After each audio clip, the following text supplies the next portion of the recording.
Greetings, my friends. Welcome to the fourth day of the Dev Days, the fourth and last day of the Dev Days. So today we're going to say bye-bye, but luckily we first have a beautiful program today. So I'm looking forward to it. Anyway, welcome again in my house. My name is Ewout Kramer. This is the fourth time we see each other. I'm still in Amsterdam. And what kind of ending will it be today? Will it be, you know, soft and mellow, more like this?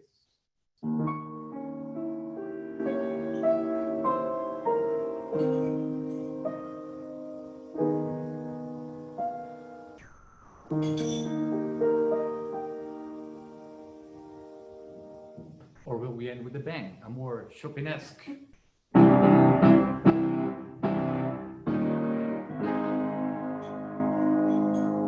Let's do that, I guess. So, for the last time, I'm going to take you to the slides of the program and show you what's going to happen today. Let's see if that still works. Yes, it does. And maybe get you on my real microphone. So, all right, the program for today. There we go. Yes. So what was your favorite moment of yesterday? Well, I really liked the sunny pictures from yesterday. Here's Wayne in his garden, looking super cool with his glasses. I must say, I liked the way he summarized every day and each day, and seeing this from his garden. You know, that's definitely an advantage of being at home. And just at this moment when we're all listening to him, and you think, well, this is. See, we are together, we are one family, we are a community listening to what all these tutorials bring us. At that moment, this happens. Bam! The meeting has been ended by the host. I don't know how that feels for you, but I must say that I'm always like waking up and I feel like I'm being kicked out. So actually, maybe today we're going to try to avoid that, but I'll tell you about that later. But yeah, that's most of the time the end. Another interesting thing is that since this morning, or I don't know, whatever, we actually asked you whether you would like the next edition of DevDays, and it says here it's November in Amsterdam. I don't even know what it means anymore for this to be in Amsterdam. It means that it's in my time zone, which is a definite advantage. But anyway, maybe we'll have a program at different times. We'll ask them, what do you want? And this was this afternoon, 49 votes. It's actually pretty nice to look at, because as you can see, it's almost a 50-50. And as time progresses, I think we're still at about that level now. Now that could be, you know, that's statistics. It could be because you won't be able to come to Amsterdam in November, so it's better for you all to do it online, or you really like being online. As you can see, my answer was in person, because I really miss you guys. I must say, I love to actually meet people. So as far as I'm concerned, it's in person. It's easy for me. It's only a 7-minute bike drive anyway from here. Oh, back. So if you haven't filled out a poll and you still want to do that, go to the Wova app, and the polls are a bit hidden. I only found them in messages and then polls, and there you can find this where do you want the next Fire Dev Days to go poll. All right. So what's on the program today? Quite a lot. The general session, that's familiar by now. After me, so I'll introduce Arika Okrent as our first keynote speaker. And after that, we'll transit to my colleague Bart. So it means he wears the same yellow Filey shirt. And he is going to announce the winners of the startup track. The startup track itself was yesterday. The pitches have been done. There has been voted, and Bart is going to tell us about the results of the jury. Now, after that, I'm going to say goodbye, at least for the opening session. But then there is a meet and greet with Arika, and this is really a meet and greet. So that means that we'll have to switch, and that's in the agenda, to another channel. So it's not on this Zoom channel. The reason for this is that this is a webinar, so you can't really talk to her. So if you want a meet and greet with Arika, after the winner startup track, and I'll remind you about that, we transition to another channel. All right, next. Of course, after at 2 o'clock Eastern, we'll we'll start the same way we did the previous days, which means we split up in more than one session, 4 or 5 sessions at the same time. The only big difference is, as you can see in the end, we don't have the 4:15 block this time because there will actually be a closing session today. The community track is still there, so that's still every 15 minutes. Starts at 2:45. It was a little bit later yesterday, 2:45 today. The closing session then, that's from 4:15 to 5:15 Eastern, and we'll start with another keynote from Matthew. I wonder whether that's a double T, also known as Matt. Matt's been with us, I think, a few years ago when we just had our first Connectathons. And I think we had been talking about questionnaires back then. Anyway, he's back here. I'm happy to see him again. And that is followed, I think, by Dave, who is going to tell us for a last time, I think, the results of the patient innovation track. And then we get an ending keynote by Graham himself. And then finally, of course, it's still Wayne. I don't know where he will be. Maybe today this means that he'll be behind his piano as well, because he copied me yesterday as well. And he will do the closing session, the sum up, and wave you goodbye. Again, like yesterday and the day before, we have managed to get all of the recordings, or most of them at least, into the agenda. So browse back, you'll find the recordings. Maybe it's a bit repetitive that I say this every day, but I can tell you it's still the most frequently asked questions. So yes, the recordings are there, and they will be there for quite a while. At first, you can find them here on the Wova app, but we'll safeguard these videos, and they'll end up somewhere either at the HL7 side or something public when that closes down, if at all. Also, we have now collected most of the slides. We succeeded in collecting most of the slides, so you should be able to find them, I think, in the agenda as well. So we would have added the link to these slides. I think it's possible to add documents to Wova, so they should be there. A little moment again for our sponsors who make all of this possible. That brings me to introducing Arika. I read her book once on a holiday because one of my hobbies is languages. And I thought it would have to do nothing with my work. And as I read her book, In the Land of Invented Languages, I discovered that it had everything to do with our job. We try to make computers talk to each other. And Arika is writing about people who actually try to create languages that were universal, did not have context, and were unambiguous. Hey, that's what we're trying to do with our computer language. Though if you read the book, I don't want to spoil, but we could wonder how far we can push it to really have a universal and unique standardization effort with FHIR. Anyway, I'm not going to tell you anything more about that. I'm just going to leave it to Arika. Arika, it's yours.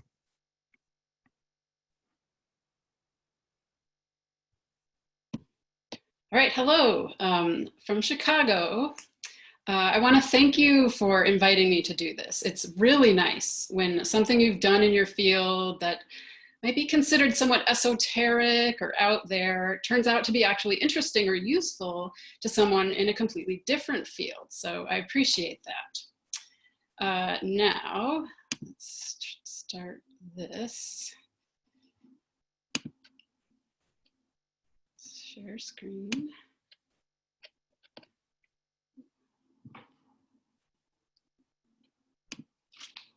Share, okay. All right, now this is the paperback cover. Now I am a linguist, and I wrote this book about invented languages, and what it is the history of the impulse to build a better language, to solve all these messy problems with it. And really, you can kind of think of human language as the ultimate interoperability problem. It's this amazing, complex tool for information exchange, right? And all human societies have it. But they have different ones, and sometimes wildly different. And this creates barriers to that exchange. So can't we do better? Can't we get around it by creating something new? This idea has occurred to ambitious people in different times and different places over and over again. And what I'm going to do here is a sort of mini overview of the problem-solving approaches that language inventors have taken over the centuries. And yes, this has been going on for centuries. The earliest documented invented language we know of was created by a 12th century German abbess, Hildegard of Bingen. She's known for various things: her visions, her musical compositions, her writings in medicine and natural science. She also created a language, lingua ignota. And here's a word from that language, Orimsword.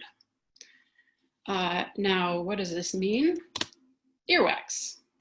Now, this is important because people have speculated about what kind of language this was, some kind of divine inspiration, a speaking in tongues type of thing. But the rest of the vocabulary suggests it wasn't just for high-minded spiritual stuff. Here's some other vocabulary. The words in this language are for kind of boring everyday aspects of life in the convent: saucepan, embroidery needles, jokester. We don't know much about the purpose of all of this, secret language for her nuns, or another one of Hildegard's many forms of creative expression. In any case, it had something practical and usable about it. Now, our records are better in the 17th century when things really got going in language inventing with words like this. It means hired mourners at funerals. It's from a 1657 project by Kubick called Universal Character, or more specifically, Universal Character by which all nations in the world may understand one another's conceptions. And so the purpose here is clear: to bridge the language gap. And the strategy was to use numbers. Now, it's pretty simple. You just assign every concept to a number. Then you don't need words, and everyone understands. The letters here stand for things like what kind of noun, personal or abstract, and other grammatical ideas. You could even speak this language. This is a sentence, and you could say it as leb tore onfo, pi tofo sensen, et pif tofo sensen. Honor thy father and mother. So there was a reason why language invention projects at this time were turning to numbers. The scientific revolution was on, and mathematical notation seemed like the way to go, because great discoveries were being made more easily because of this notation. You see, this is how math was done before, in these big blocks of text, usually Latin. And it's possible to do a lot this way, to make discoveries, to do operations, but it's hard to keep track of what's doing what, and it has to be translated. Now, a century or so later, this is a page from one of Newton's notebooks. And you see there in the upper corner, we have this compact notation, variables, and a lot that can be explained with no Latin or any other language at all. Why couldn't we do this, but for all concepts? Well, if we could do that, this isn't the way. These might be numbers, but you can't do any operations with them. It's just substituting one label for another. They might as well be words. The relation of concept 1 and concept 100 won't be anything like the relation between the concept 2 and 200. And if you want a language of concepts, you should be able to show how the concepts stand in relation to each other. Now, John Wilkins tried to do just this with his Real Character and Universal Language of 1668. It was one of his projects as a member of the Royal Society, which was just being formed.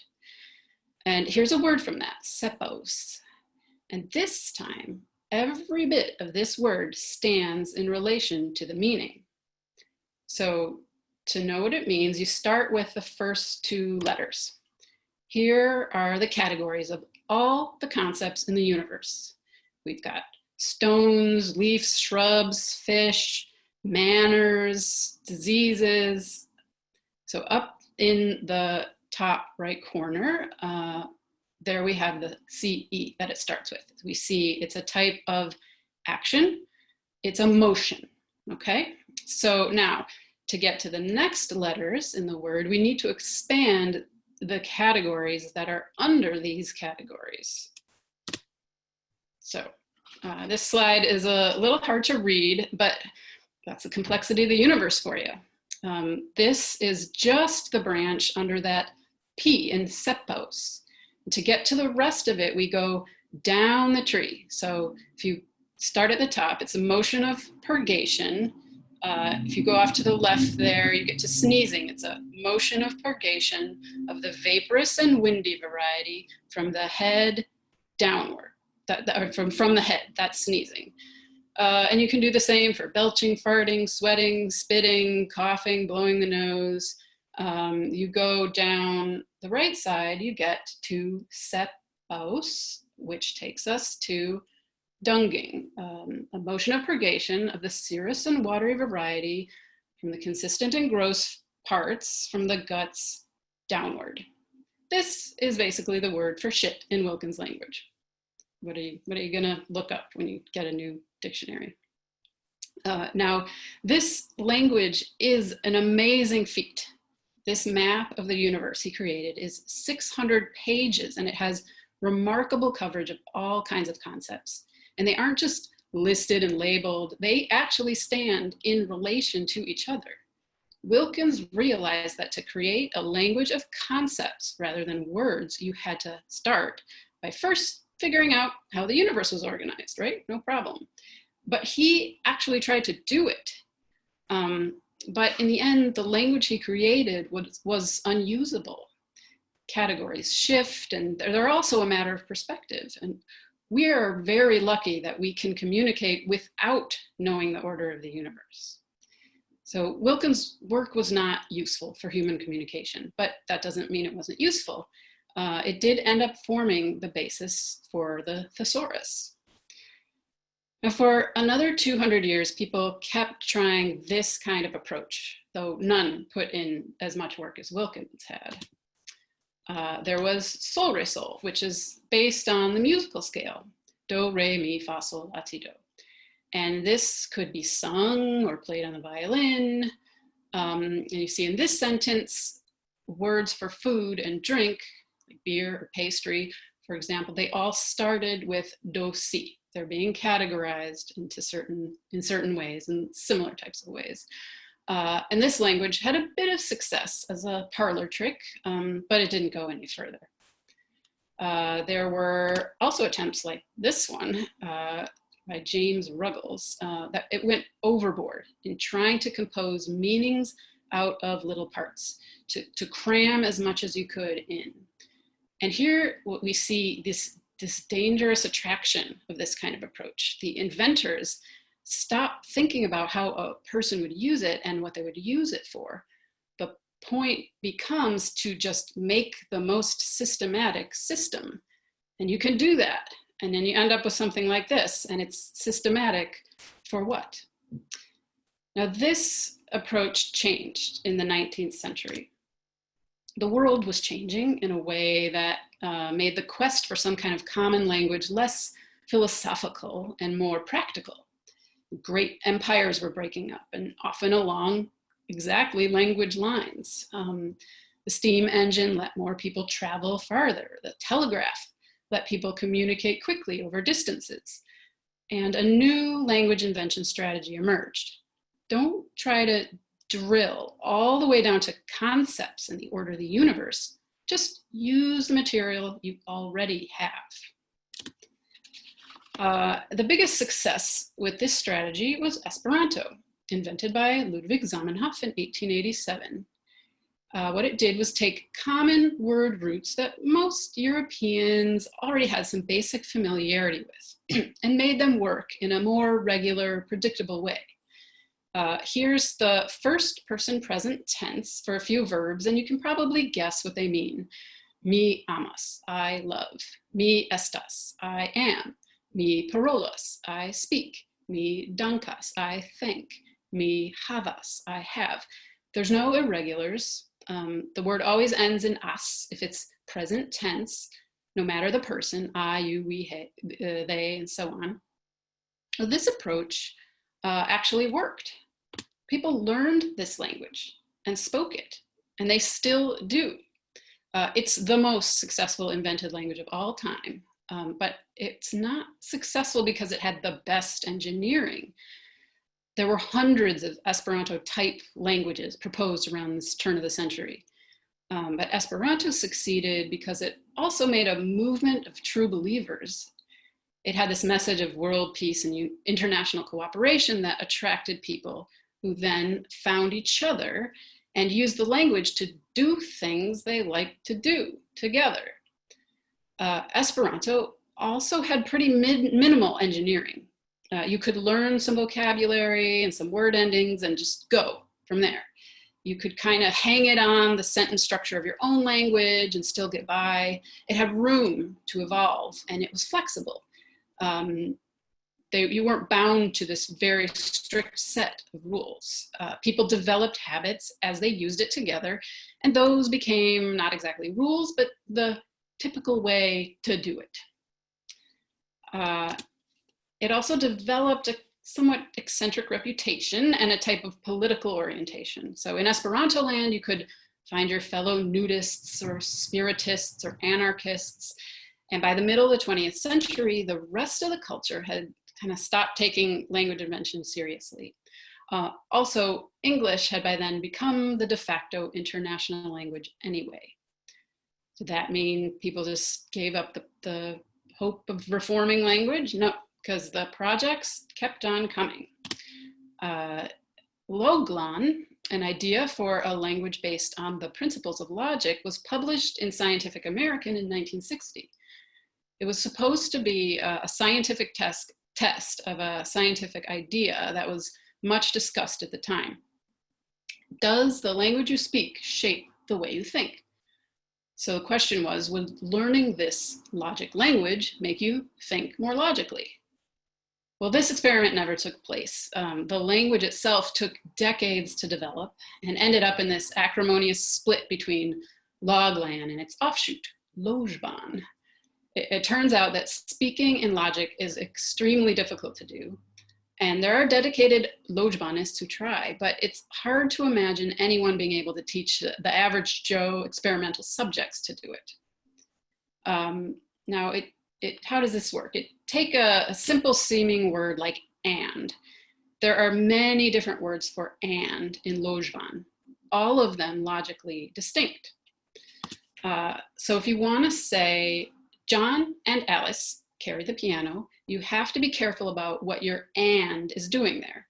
If you say, la John e la Alice pu bevri la pipno, all your and does there is assert that there are two propositions. That's all. Maybe John did it on Tuesday and Alice did it last year. It doesn't matter. Just asserting two propositions. But if you want to say that John and Alice did it together, you need to use joy, which means John and Alice formed into a mass entity. And that mass entity, they carried the piano.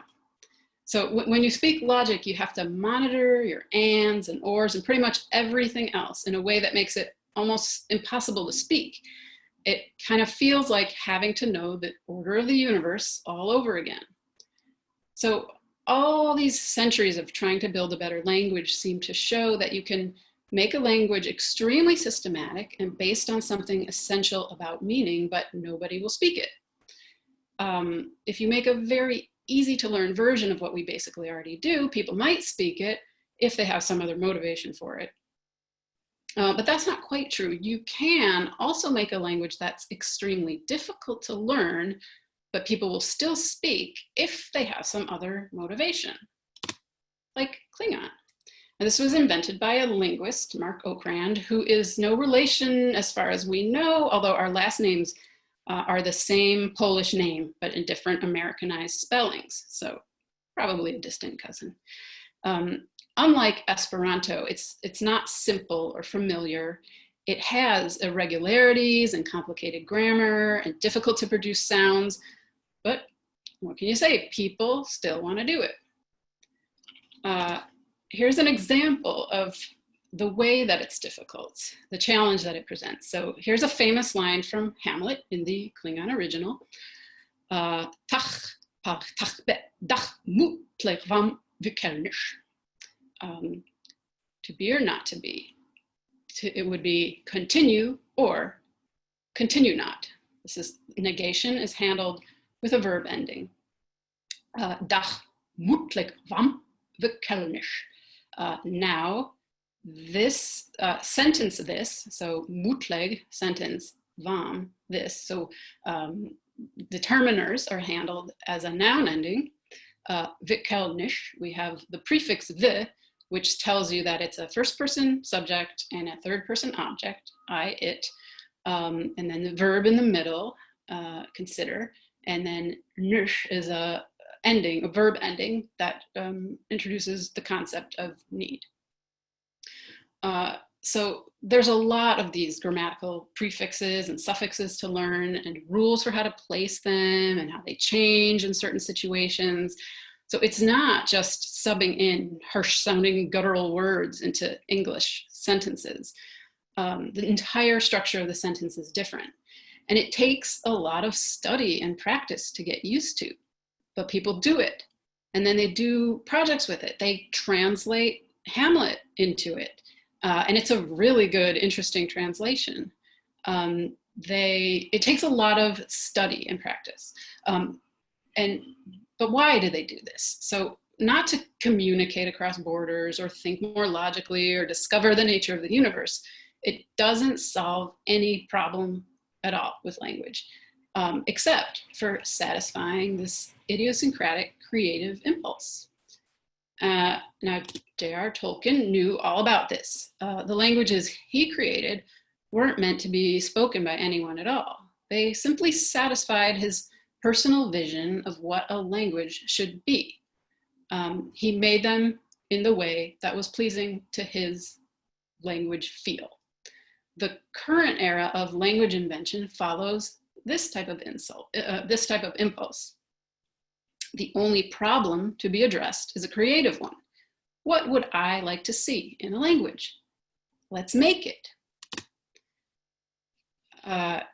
Now, language invention has become, in this way, a kind of new type of art form. And the practitioners of this art, who call themselves conlangers, or for constructed language, get together to trade ideas and present their stuff to people who know how to appreciate what it is that they're doing. And it doesn't have to, you can do this if you're really into the making the most systematic system you can do that in this way, take it as far as you can, just for the kind of the thought experiment of it and the pleasure of doing it, which even some of those early language inventors were probably following more that impulse than the impulse of usefulness.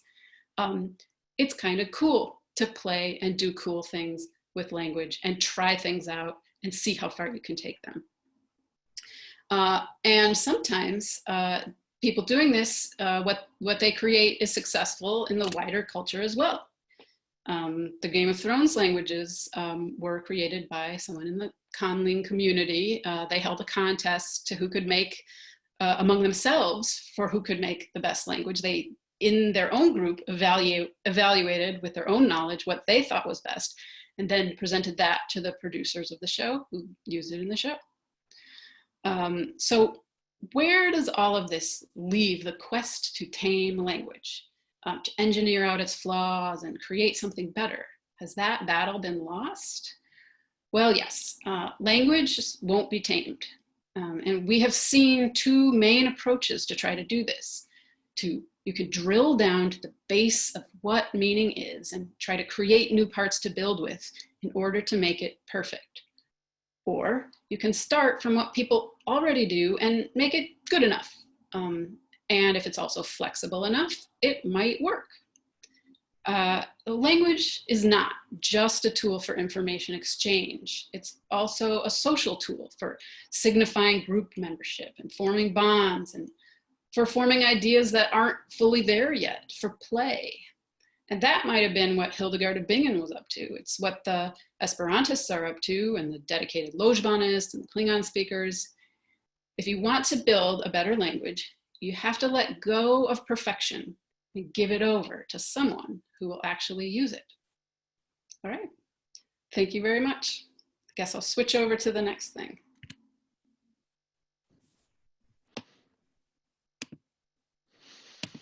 All right, thank you, Arika. So I'm again impressed by the similarities. I mean, I saw that meeting, the photo you had there from the Conlang meetup. That could have definitely been an HL7 workgroup meeting. People working together to finish the latest bits, but especially the fact that the language doesn't need to be perfect, or actually shouldn't be perfect to be usable, is something that resounded really with me. And I gave the book to Graham, and Graham read it as well. And it was something we learned, but well, as I said before, I can't say to enough people, read this book, In the Land of Invented Languages. Thank you, Thanks for Arika. that. Okay, now let's switch over to something entirely different, to a guy who's probably wearing the same yellow shirt, my colleague Bart, because he is going to talk about the winners of the startup track. So without saying much more, Bart, the floor is yours. Thank you, Ewout. I can't actually show my yellow shirt because I can't turn on my video, but you'll have to believe me, I'm wearing it. Oh, yeah, there we go. Yellow shirt coming up. Yep. So thank you for the floor here. I had the honor of being one of the judges and also the facilitator of the startup track. And yesterday we had a packed session where 5 startups presented their pitches. We had a good group there. We had the judges there. And today you'll hear who the winners are in both categories. Few key facts from the startup track. We have 2 sponsors, Health Samurai and One Up Health. We want to thank them greatly for their support, making this track possible. And their CEOs have also joined me in the jury. We have Pavel Smirnov from Health Samurai, and we have Ricky Sahu from One Up Health, who will speak both momentarily on announcing the prizes. We had 3 criteria that we judged these startups on: the use of fire, how much are they using the language, and is it helping them? How innovative is their idea, and what is the business value that their product is bringing? And we have 2 prizes, as I mentioned. One is the Startup Track People's Choice Award. That's what you all voted for in the poll in Huva. And Pavel will follow me in announcing that winner. And then we have the judges prize, the winners of the startup track. And there's a $2,500 prize behind that. And Ricky will follow Pavel in showing you who has won there. But first I want to take you through what it actually means to win a Fire DevDays Startup track. So I'll start on the right. This is Lieven, who in Amsterdam 2018 won the startup track. They were super excited, as you can see, unlike my colleague Vadim there. But half a year later, we were able to announce it. They announced a 20 million funding raise. So then in the US last year, exactly a year ago, in Seattle, Protanas won the DevDays Startup track. And what happens half a year later? They raised 70 million. So last year in Amsterdam, the last DevDays, we had Andre Fialho, who already ahead of his time presented remotely on his startup and took home the startup prize.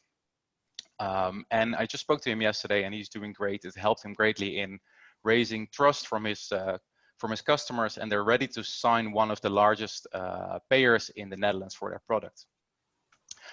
So that's all I wanted to say. Then we have these 5 startups: Chronic Mobile, TypoTap, Emblema, the Sovereignty Network, Nurse IT Institute. They all pitched yesterday. You can watch their pitches on this link. That's a YouTube playlist. You can scan this code, and then I'll turn over the word to Pavel to announce the Startup Track People's Choice Award. Hi, everyone. Thank you, Ward. So I'm Pavel Smirnov, the CEO of Health Samurai. And Health Samurai is, I said it yesterday, I want to say it again, is very pleased to sponsor Startup Track. We work with startups a lot. We have good success. Some of our startups they went through acquisition process and went from inception to having hundreds of business clients using our software. So startups are not something unfamiliar to us. And so we had this 5 great teams, companies presented yesterday. All solutions are great. I mean, we enjoyed the session. And there were 2 types of startups. One type is definitely a trend in the industry. It's about empowering patients and providing services to patients. And there were 3 startups like this. And the other 2 startups, it's a different trend. It's 2 companies that provided fire tooling. And people choice went to one of these companies. It's North IT Institute. Congratulations to them. I think it was 30 votes out of 65 voted for North IT Institute. This is a less visible trend. It's not supported by ONC and CMS rules. These companies which provide tooling for developers. But being a part of Health Samurai, a company which is also providing fire tooling and tools for developers, we have fire backend for healthcare. We see that more and more people in different organizations and companies are not really happy with off-the-shelf software they can purchase. And more people recognize the opportunity to build software. And fire actually, fire tooling, fire community actually facilitates this greatly. Now it's much easier to get small team of engineers and mix it with subject matter experts and actually build a tool, software that would cater to your specific organization needs and will actually generate much better long-term value. So I'm really happy to again announce and congratulate North IT Institute. They built great fire tooling, which complements a lot of companies which participate in the Fire Dev Days. So again, congratulations. I'm sure this tooling will be useful, and a lot of companies needs to look at this tooling and combining different pieces provided by different organizations of the fire community. It actually leads much faster road to success and building amazing solutions for healthcare. Thank you, Ward. Thanks, Pavel. Well spoken. And then I'll turn it over to Ricky to announce the Judges Prize. Hey guys, I'm Ricky Sahu. I'm the CEO of One Up Health. And we're also very happy to be here. We help healthcare organizations build on a Fire API platform that's connected to thousands of health systems and Fire APIs across the US. And we're also helping health plans meet the new CMS rules. And shameless plug, we're hiring, so just email us at jobs@oneup. So, we're really happy to be here at Fire Dev Days. I would say we're a startup ourselves. And this is an awesome community. And as Pavel shared, we've seen some excellent startups over the last few days. And it wasn't easy for us to decide which company should be the ultimate recipient of the first place prize. And as Ward discussed, we looked at many facets for these startups, including how tightly they use Fire, how innovative their approach and ideas are, and what is the ultimate impact that they have on patient well-being and the commercial opportunity for which they're solving. So the startups all solved very interesting problems. And I would say, being Fire Dev Days, they all used Fire at the core of their solution. But there are a couple that we thought had excellent impact on patient well-being and business opportunity. And both were in the data sharing space, which Fire and standardization have truly propelled forward significantly. It is really these new standards that are enabling patients, providers, health plans, et cetera, to share data with one another. So ultimately we looked at those teams that built on top of this connectivity in a very interesting way. And we chose a team that we believed had the focus and understanding of this problem and the ability to truly execute on those goals with other collaborators in the industry. So the winning startup is Emblema. Congratulations, you guys. So as Ward said, you'll receive a $2,500 prize and of course some excellent recognition. And I'm sure you guys will go on to some great things from here as the others have done.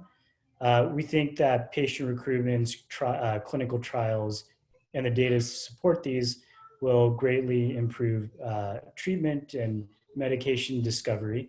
And we also think that your team is in an excellent position to execute in this space. So good luck, you guys, and great job to all the other startups that are in this. It wasn't easy, and we're sure you all will do some awesome things as well. Thanks, Ward. Great. Thank you, Ricky. Thank you, Pavel. And thank you both of your companies for sponsoring the startup track. Great congratulations to Nicholas and Robert from Emblema for winning the winner of the startup prize, and for Stoyan for Nurse IT for winning the People's Award. Back to you, Ewout. All right. So that brings us at the end of the opening part. Of course, so coming up again is the Q&A with Arika, so you can switch to another channel if you want that. But before you do that, I want to remind you that we have yet another award, and that is the Patient Innovation Track. You've seen Dave shown them every one, sometimes two pitches every morning. You can still vote for the People's Choice, which is also $2,500. So please use the time you still have left until the closing ceremony to vote for the People Innovator track. And with that, we're done for the opening ceremony. Last day, we're on time, and that's great because now at least we have some time for the meet and greet with Arika, and that's where I'm going. Bye-bye.